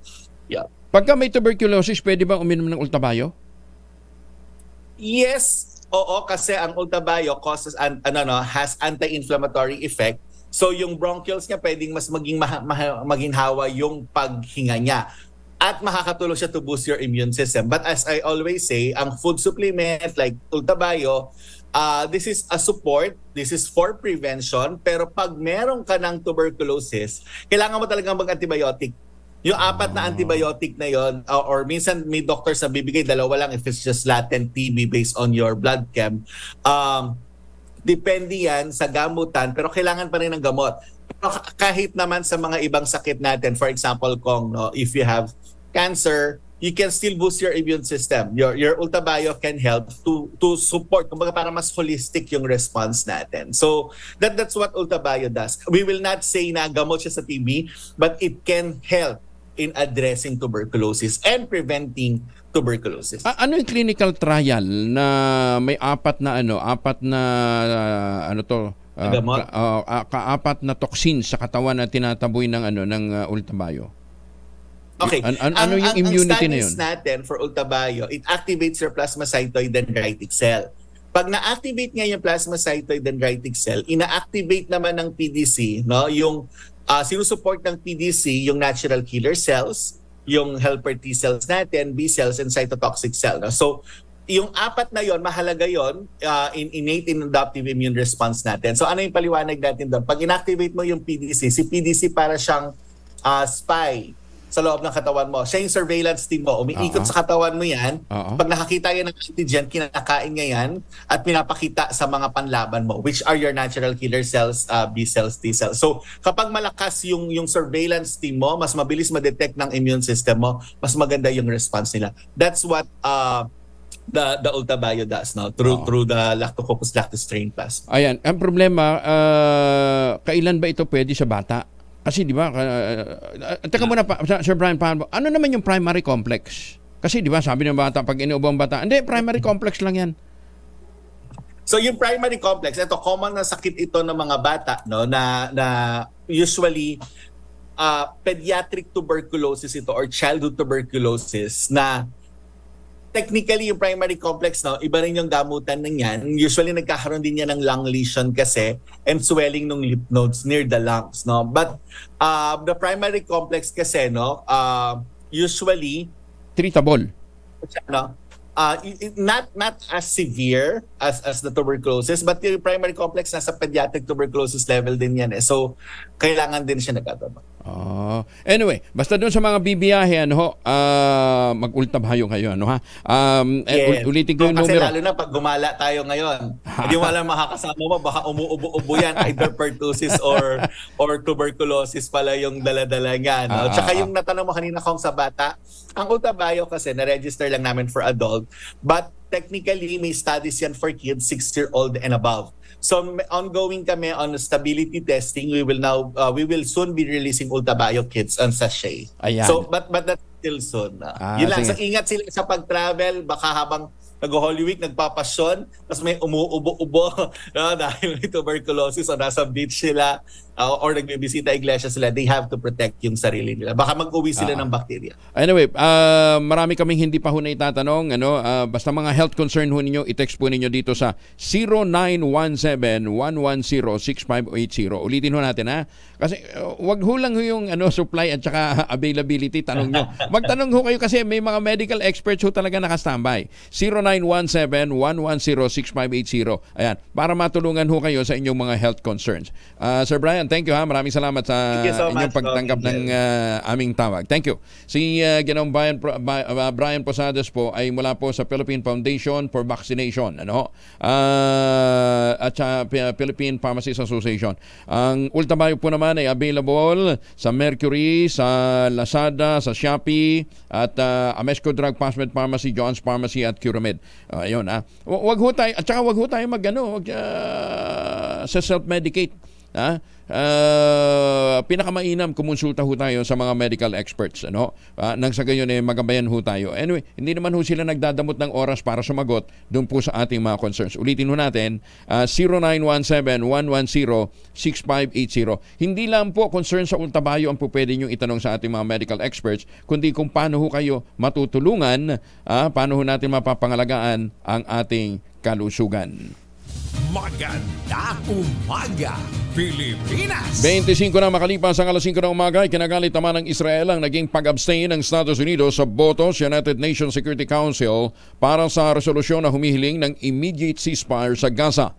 Ayon sa punong ministro ng Israel na si Benjamin Netanyahu, ang desisyong ito ng US ay isang malinaw na pag-atras sa pagiging isa sa mga kaalyado nito. Giniit ng tagapagsalita ng White House na si John Kirby, hindi naman umano nito ipinapahiwatig na nagbago na ang kanilang polisiyan sa bansa. Kasunod ng boto ng US, kinansilan ni Netanyahu ang pagbisita sa Washington ng isang high-level delegation na dapat talakayin ang isang nakaplanong Israeli military operation. Ang Israel, matagal na hong kakampi ito ng Amerika. Kaya doon sa mga nag-iisip doon sa mga nag-iisip dyan na hindi, matibay nating kakampi ang mga Amerikano kapag tayo ginera. Mag-isip-isip kayo. Magandang umaga, Pilipinas! Magandang umaga kay Mercy Roger dyan po sa Belgium at sa mga suki natin sa mga taga Coronadal City. Magandang umaga. Oras muna sa buong kapuluan, 26 na makalipas sa alas 5 ng umaga. Kuya Angelo Palmones, magandang umaga, Pilipinas! Ayun, Janet, maraming salamat sa impormasyon Sabi ni Janet, holiday din pala ngayon, Good Friday ang holiday sa Hong Kong. Silipin muna natin ang PTEX. Yan po sa Paranaque, nandun si Noche Kaka sa RH97. Noche, kumusta na dyan? Mayong buntag, Kuya Angel, sa ngayon ay maluwag pa itong loob ng Paranaque Integrated Terminal Exchange. Karamihan sa ngayon, Kuya Angel, na pumapasok ay mga pasahero na sasakay ng bus papasok naman sa National Capital Region o sa Metro Manila. Ang ilan naman na dito, Kuya Angel, ay galing ng Las Piñas, Cavite, Batangas, Laguna, at ang trabaho ay nasa Makati, Quezon City, Maynila at Caloocan. Sa ngayon, iilan pa lang ang mga pasahero na uuwi ng probinsya tulad ng Bicol Region, bahagi ng Norte sa Northern Luzon at Visayas, Mindanao via land trip. May mga pasahero rin na Kuya Angel na galing Norte kagabi, dumating dito sa PITX at nagpalipas ng gabi. Ito naman yung mga pasahero Kuya Angel na dito naman na magmahal na araw sa NCR, Cavite at Batangas. In place pa rin Kuya Angel ang kapulisan ng Southern Police District na magbibigay seguridad sa mga mananakay. Higit o mahigpit pa rin ang pag-check sa mga bagahe ng pasahero at inaasahan naman ngayong araw Kuya Angel ang bulto o dagsa ng pasahero na uuwi ng probinsya.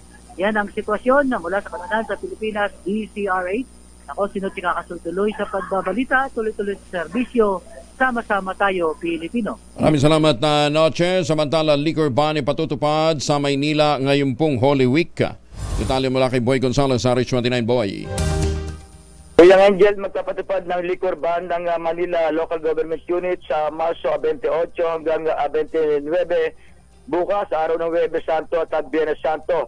Sa ilalim ng Executive Order number 9 na pinirmahan ni Mayor Hani Lacuna, bawal uminom o magbenta ng alak sa loob ng 500 meter radius ng lahat ng simbahang Katolika sa lungsod para nito pang maging maayos at payapa ang paggunita ng mahal na araw. Inaatasan din ng LGU ang Manila Police District na maigpit na ipatupad ang liquor ban. Samantala, half-day na lang ang pasok sa mga paaralan at government offices sa Manila ngayong araw. Ito para magkaroon ng pagkakataon ng bawat isa na makasama ang pamilya sa paggunita ng Semana Santa. Para sa kauna-una sa Pilipinas, DCRH, ito si Boy Gonzales. Tuloy-tuloy sa pagbabalita, tuloy-tuloy sa serbisyo, sama-sama tayo, Pilipino. Maraming salamat, Boy. Samantala, rollout ng motorcycle taxi program, kailangan pa ng mas masusing pag-aaral ayon naman kay Senator Grace Poe. Detalye na balita mula kay Raymond at Pasaris 28. Raymond. Hindi pa panahon upang ituloy at panatilihin ang motorcycle taxi program. Ito ang paniniwala ni Senator Grace Poe bilang chairperson ng Senate Committee on Public Services kasunod ng panawagan ng mga transport groups na huwag payagan ng expansion ng ganitong uri ng transportasyon. Ayon kay Poe, kailangan mo nilang makita ang pag-aaral ng Motorcycle Taxi Technical Working Group o TWG bago magdesisyon. Bago payagan ng rollout ng motorcycle taxi program ay dapat matiyak ang proper safety, security at regulatory requirements. Mahalagang makita ang mga isinagawang pag-aaral kung kailangan pa itong palawakin ng mga lugar na maaaring magkaroon nito at ang epekto sa mga motorista at mga tumatangkilik sa motorcycle taxi program. Kabilang sa mga pinayagan na sumali sa motorcycle taxi program pilot study ay ang Angkas, Joyride at Move It. Hindi pa kasama ang mga kolorum na mga motorcycle taxis. Para sa kauna-unan sa Pilipinas, DZRH, ito si Raymond Dadpas, tuloy-tuloy sa pagbabalita, tuloy-tuloy sa serbisyo, sama-sama tayo, Pilipino. Bagong balita, bagong impormasyon, kasama si Kuya Angelo Palmones. Magandang umaga, Pilipinas! 35 malipas ang alas 5, basta doon ho sa mga may lakad ha, may maliliit na bote ho ng family alcohol. Magbaon ho kayo niyan. Proteksyon ng pamilya laban sa mikrobyo, dalawang formulation ng family alcohol na pwede nating pagpilian. Yung family 70% isopropyl alcohol especially prepared for clinics, hospital, pharmacies, laboratories. Pero okay na okay din po yan sa mga households. Very effective sa disinfection at sterilization. Ganyan na bagsik ng family 70% isopropyl alcohol. Maghapon man natin gamitin, no problem. Hindi po manunuyo ang ating mga kamay dahil meron po itong moisturizer. Yun namang mabangong family wrapping compound improved alcohol. Aba, yun po yung mabangong isopropyl alcohol na ginagamit ng lahat ng mga masahista, mga barbero, mga doktor, mga nurse, mga kumadrona for sponge bathing and other cleansing purposes. Family wrapping alcohol parang DCRH subok na sa mahabang panahon. Mabibili sa namang butik at convenience stores nationwide. Family wrapping alcohol hindi lang pampamilya, pang sports pa. At muli ang ating pong panawagan sa lahat ng mga miyembro ng Philippine League of Government and Private Midwives. Magdiriwang kayo ng inyong taunang Assembleya o 25th National General Assembly. Ang tema ngayong taon ay Embracing the Silver Lining of Midwifery Profession. Rise Up, Look Forward, Shine. April 23 to 25 sa SMX Convention Center sa Davao City. Para po sa karagdagang impormasyon, mag-text lamang o tumawag sa PLG-PMI Secretariat 0915-855-1119. Bagong balita, bagong impormasyon. Kasama si Kuyang Angelo Palmones. Magandang umaga, Pilipinas! 36 na makalipas ang alas 5 ng umaga, nasa 20 katao naman at ilang sasakyan ang nagsibagsakan sa ilog matapos na gumuho ang bahagi ng isang 4-lane bridge na nabangga ng isang container ship sa Maryland, USA. Ayon sa Baltimore City Fire Department, dakong alauna ng madaling araw nang mabangga ng Singaporean na barko, ito po yung Dadali, ang 1.6 mile na Francis Scott Key Bridge sa Baltimore. 2 survivor pa lamang ang iulat na nakaligtas sa naturang trahedya, ngunit nasa kritikal na kondisyon ang isa sa mga ito. Binibiripika naman ng Philippine Embassy sa Washington, D.C. kung may mga Pilipino na nasangkot sa pagguho o pagbagsak ng naturang tulay sa Baltimore. Magandang umaga, Pilipinas! Nananatiling bitak-bitak ang kalsada sa southern part ng proyekto ng Cebu Expressway dahil naman sa paggalaw ng lupa. Ipiniliwanag ni Engineer Nonito Pailado, Planning Chief ng DPWH7, na hindi pa lubos na naisasaayos ang kalsada dahil sa kakulangan naman ng pondo. Ayon kay Engineer Pailado, nakikipag-ugnayan na sila sa lokal na pamahalaan para agad na masolusyonan ito at magamit ng mga motorista ang naturang kalsada. Hindi pala ito sagutin ng kontraktor. Yes sir, wala pa ni siya ma-turnover, kumbaga, it's still work on progress. As far as funding is concerned, naaragin na siya. It's just a matter of finalizing sa among mga rehabilitation plan, which we are going to submit soon dito sa AMB. Ilang tanaw ang among rehabilitation plan, among i-implement ang rehabilitation plan, and then we will given probably after getting their kanang clearance sa AMB, especially kung okay na among rehabilitation plan, among partial implementation sa rehabilitation plan, then we will full construction phase or activities will resume after that. Magandang umaga sa mga taga-Samar. Si Benny Estrella mula sa Pag-asa. Kasama na natin, Benny. Anong mga mainit din daw talaga ngayong Holy Week? Yes sir, Angel, magiging mainit pa rin po sa mga susunod na araw dahil ito sa easterlies pa rin o yung hangin galing sa Pacific Ocean. At ito yung nagdadala po sa ngayon ng mga pag-uulan dito sa eastern part of Luzon, kabilang ng Cagayan Valley, as well as Aurora, Quezon, Camarines Norte, and then pagsapit po ng tanghali, magiging maulan na rin po sa Cordillera region at mga kalapit na lugar. For Metro Manila and the rest of the country, partly cloudy skies tayo, pero may chance din na nagiging cloudy at may chance rin po ng mga isolated rain showers or thunderstorms, lalo na mamayang hapon hanggang gabi. Yung ating mga temperatures, may kataasan pa rin po. Sa Metro Manila for today, mula 26 hanggang 33 degrees Celsius. Sa Baguio naman mula 18 hanggang 26 degrees, sa Tagaytay 22 to 31 degrees, habang sa Legazpi mula 26 to 32 at sa Metro Cebu 27 hanggang 32 degrees Celsius. Wala naman tayong minomonitor sa ngayon na anumang weather disturbance sa papasok po ng ating bansa hanggang matapos ang Semana Santa at wala rin tayong nakataas na gale warning. Yan man ang latest mula dito sa Weather Forecasting Center ng Pag-asa. Benny Estrella, magandang umaga. Maraming salamat, Benny Estrella mula sa Pag-asa. Ayan para ho sa lahat ng mga may biyahe, ingat, ingat, ingat!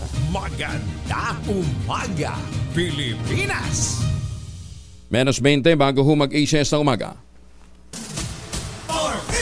Number 1. Kasama si Kuyang Angelo Palmones. Magandang umaga, Pilipinas! Ay, magandang umaga kay Ambassador Harry Amping. Ma'am Naida, happy viewing din po and happy listening, ha? Hindi yata magbabakasyon sina Ma'am Naida, no, ha? Justice Max De Leon ng Court of Appeals, magandang umaga po sa inyo at sa lahat ng mga suki nating mga justices at mga judges, magandang umaga. Mahiwagan Tunog. Pwede kayong sumali. Oo, pwede sumali sa Mahiwagan Tunog. 21 mil na naghihintay na premyo sa ating pong Mahiwagan Tunog ngayong araw na ito. Ayan. Ganun lang kasimple, oh. Pero hindi mahulaan. Saan nahulog? Anong nahulog? Ayan. Basta dalawang item ang ating hinahanap. So, grabe naman. Binigay ko na yung prinsipyo ng physics at saka geometry. Hindi pa rin makuha. Inventor daw. Basta yung inventor niyan tao. Hindi alien. Dalawang items yung hinahanap. Pero sabi ni Mabel ni Ate Mabel, gusto niya daw umabot ng 100,000 yung premyo. Naman! Dali-dali. Malamang next week mahulaan niya yan. Nagagamit po ito sa gamit ngayon. Pwedeng nagagamit po ninyo ngayon sa inyong pong pagbibiyahe. Ngayon pong Semana Santa. At huwag natin kalimutan, ha, para ho sa mga taga Central Luzon, tuloy po yung alok sa atin ng Westchester Realty na 20,000 pesos all-in down payment para ho sa pinakamura nilang ready for occupancy unit sa buong housing industry with resales term.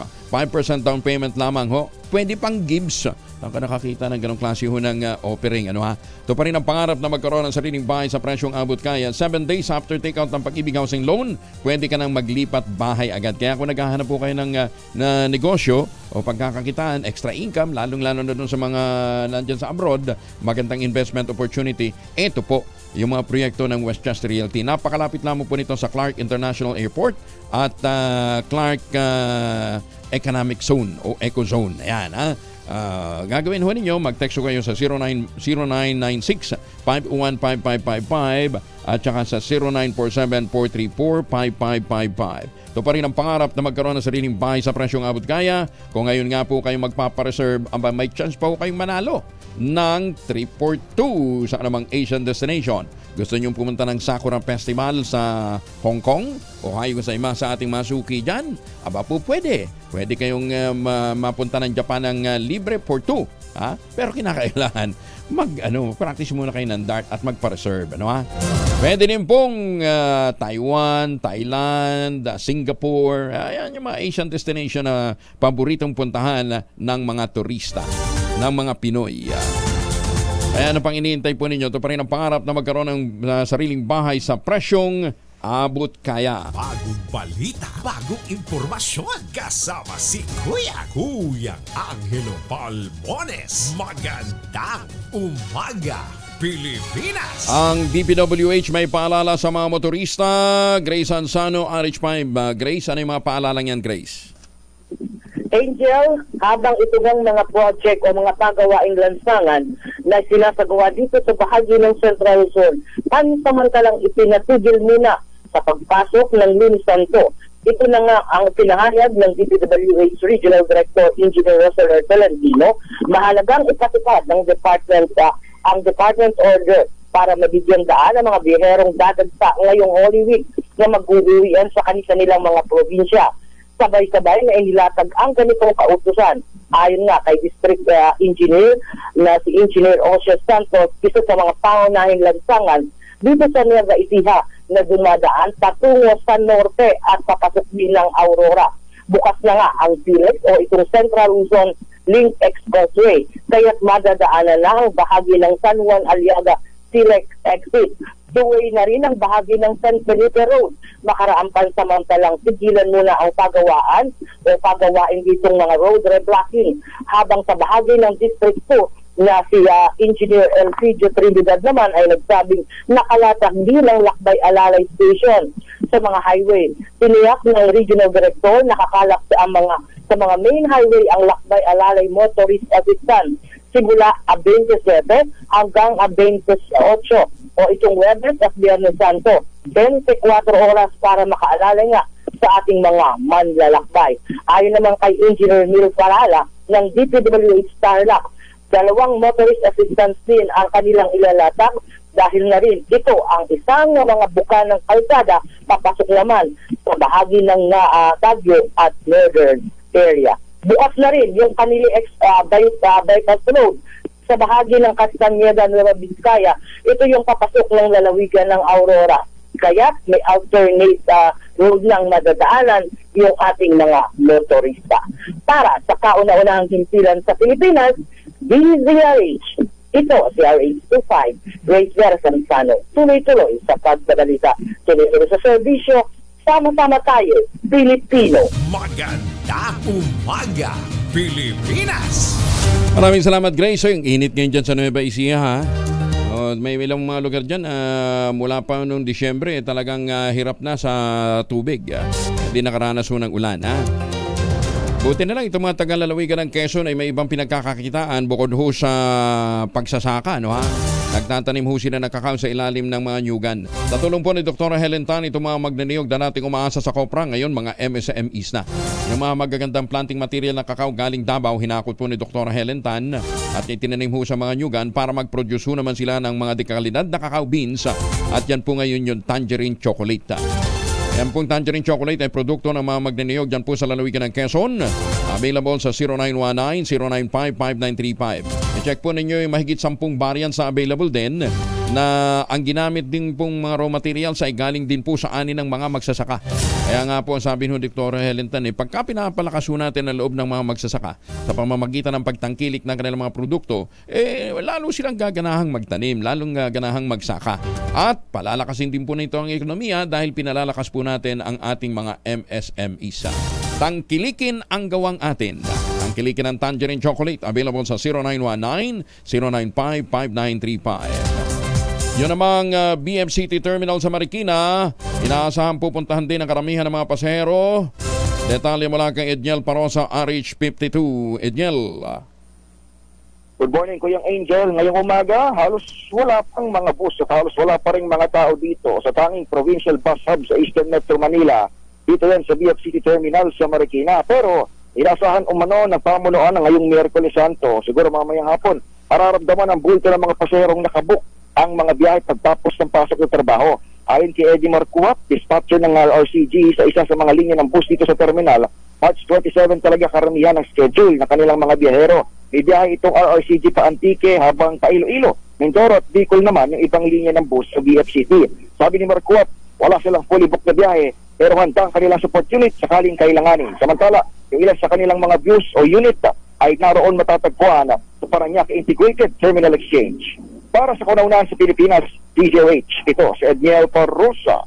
Tuloy-tuloy sa pagbabalita, tuloy-tuloy sa serbisyo. Sama-sama tayo, Pilipino.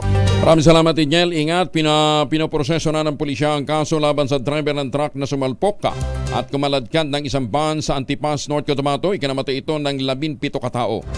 Sa panayam ng DZRH at ang radyo natin kay Antipas Mayor Chris Kadungon, sinabi nito na nasa custody na ng mga pulis ang driver ng truck at maharap sa kasong kriminal. Yung ating PNP ay pinoproseso na yung mga criminal charges na pwede nating i-file laban sa kanya. Samantala, hindi na makasama ang pahinante ng truck sa sasampahan ng kaso. Kinumpirma rin ni Mayor Kadungon na 17 ang namatay habang isa naman ang nakaligtas sa malagim na trahedya. I think yung driver lang. Kasi driver yung lamang po. niya ay tumulong at sa amin kumontak doon sa may-ari ng dump truck. At the one really in charge of the vehicle ay yung driver. At yung ating mga biktima, 17 of them died. Isa yung survivor ay nasa Tomo Funeral Home dito sa Antipas. Buenos dias, Zamboanga City. Oliver Saladino, kumusta ka na, ha? At maganda umaga din sa mga taga Maypaho, Caloocan.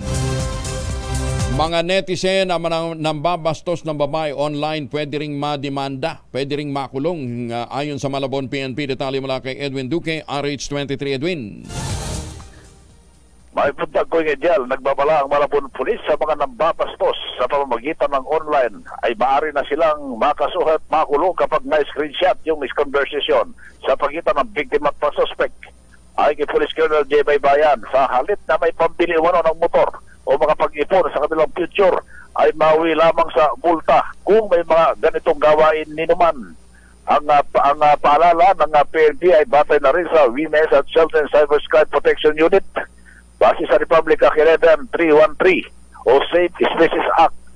Sino mang mapatunayan na magkasala ay maaaring makulong ng hindi bababa sa 2 taon at 4 na buwan at lalagpas sa 4 na taon at 2 buwan. Dagdag pa ng opisyal na ay maaari din silang magmulta na hindi bababa ng 100,000 pesos at hindi naman higit sa 500,000 pesos. Wala pa rin sa Kanara sa Pilipinas, di sa rin sa Kusara sa 123. Edwin Duque, tuloy-tuloy sa magbabalita, tuloy-tuloy sa serbisyo. Sama-sama tayo, Pilipino. Daghang salamat, Edwin. Ayan siguro naman doon sa mga nakikinig at may ugaling mambastos online. May kaglalagyan kayo pagka hindi ho kayo nagpakatino. Magandang umaga, Pilipinas! Ang tanong, paano naman daw, sabi ni Ohen Sudi, paano naman daw kung halimbawa babae ng bastos sa lalaki? Pareho din po. Hindi demanda. Kung hindi naman totoo yung kanyang mga sinasabi, demanda ho ninyo na cyber libel. Diba? Halimbawa, sinabi, ang pogi-pogi mo, hindi ka naman ganun kapogi, ano ha? Smile na lang. Ayan, sabi mo, dati na. Pero kung ano mga sinasabing hindi maganda para sa'yo, at feel mo ikaw nasaktan, ikaw nainsulto, pwede mo, di ba, nalihin siya ng cyber libel. Inihihirit naman sa Kamara isang panukalang batas na magbibigay ng 5 araw na calamity leave with pay sa mga empleyadong apektado ng isang kalamidad. Inihain nito ni Agusan del Norte 2nd District Representative Dale Corbera sa House Bill 10182 o panukalang calamity leave law. Ayon kay Corbero, layon itong matulungan ng mga empleyadong lubhang naapektuhan ang kanilang pang-araw-araw na buhay dahil sa pagtigil sa trabaho tuwing may kalamidad sa kanilang lugar. Ang 5 araw na calamity leave with pay ay makukuha ng empleyado na nakatira sa mga lugar kung saan idiniklarang nasa ilalim ng state of calamity. Maaari itong gamitin ng mga na-stranded na mga apektadong o sa mga apektadong lugar na walang ligtas na transportasyon papunta o pabalik sa trabaho o kaya naapektuhan ng sakit o pinsala sa katawan dala naman ng kalamidad o sakuna. Kung meron na hong mga benepisyo sa ECC, meron na pong benepisyo na naghihintay sa mga sa mga assistance ng DOLE. Bakit? Yung bang employer ng isang negosyo hindi rin naapektuhan pagka may kalamidad? Maganda pakinggan. Kaya lang pag nasa ilalim po ng state of calamity, hindi lang naman ho yung manggagawang apektado, pati ho yung nagninegosyo. Di ba? Kuminsan, ibalanse ho natin. Maganda, again, sabi ko, maganda pakinggan. Oo nga, ganda yan. Dadagdagan pa ho ninyo yung bakasyon. Di ba sa daming nung bakasyon. Hindi naman ho maramot ang mga negosyante. Pwedeng tulungan. Pero sa panahon nga po ng kalamidad, alam ho natin na mahigit 99% ho ng mga negosyo sa Pilipinas mga MSMEs, maliliit na negosyante. Magpapasa kayo ng isang batas na dapat bigyan sila ng leave with pay sa loob ng 5 araw. Bakit? Pagpapanahon ng kalamidad, hindi tinatamaan na peperwisyo yung negosyante? Di ba? Isip-isip naman kong, wag naman puro papogi, kayo naman, Bagong balita, bagong impormasyon, kasama si Kuya Angelo Palmones. Magandang umaga, Pilipinas! Tingnan ho ninyo ngayon, kaya yan, ang Iloilo nasa state of calamity, dahil ho sa matinding tama ho ng El Nino. Di ba? Tapos magpapasa ka ng ganyang batas. Saan pupulutin yung mga maliliit na mga negosyante? Arestado naman ang isang senior citizen dahil sa mano'y pagpapanggap bilang abogado, nag-aalok ng notary services sa Naik, Cavite. Sinasabing ang 66 na taong gulang na suspect ay nagpapanggap na bilang abogado, nagtatrabaho pa sa Department of Migrant Workers daw. Sa ikanasang entrapment operation, nakumpiska ng NBI ang ilang dry seal at stamp na may pangalan ng 3 magkakaibang abogado. Ayon kay NBI Cavite Chief Attorney Eric Nuki, napagalaman din at dati na pala itong nakasuhan. Nakulong na rin ang suspect dahil sa naturang kaso. Bonsod nito, nagbabala ang NBI sa publiko na maging maingat sa pag-avail ng legal services at agad ipagbigay alam sa mga otoridad ang kaduda-dudang serbisyong kanilang natatanggap. Ayan panahon ho ng Semana Santa, magnilay-nilay ho tayo Kung meron ho tayong mga atrasong nagagawa, baguhin na ho natin at humingi tayo ng patawad doon ho sa ating naatrasuhan. 2x2, susunod na. Kuya Angel po, si Angelo Palmones, nag-iwan sa inyo na isang magandang umaga. Happy weekend. Weekend na kasi. Off the air bukas eh. Magtanim na kawayan para sa kalikasan at kabuhayan. Ang ating quote of the day ngayong araw na ito ay galing po sa kay Socrates. Ang sabi ni Socrates, strong minds discuss ideas. Average mind discuss events. Weak minds discuss people. Kaya sa mga marites dyan, alam nyo na kung anong klaseng mind meron ho kayo. Dapat ang pinag-uusapan ho ninyo mga konsepto sa buhay. Ha? Ayan, happy Lenten week ho sa ating lahat. Mag-ingat po tayo. Magandang umaga, Pilipinas! -2 bago mag-6 na umaga.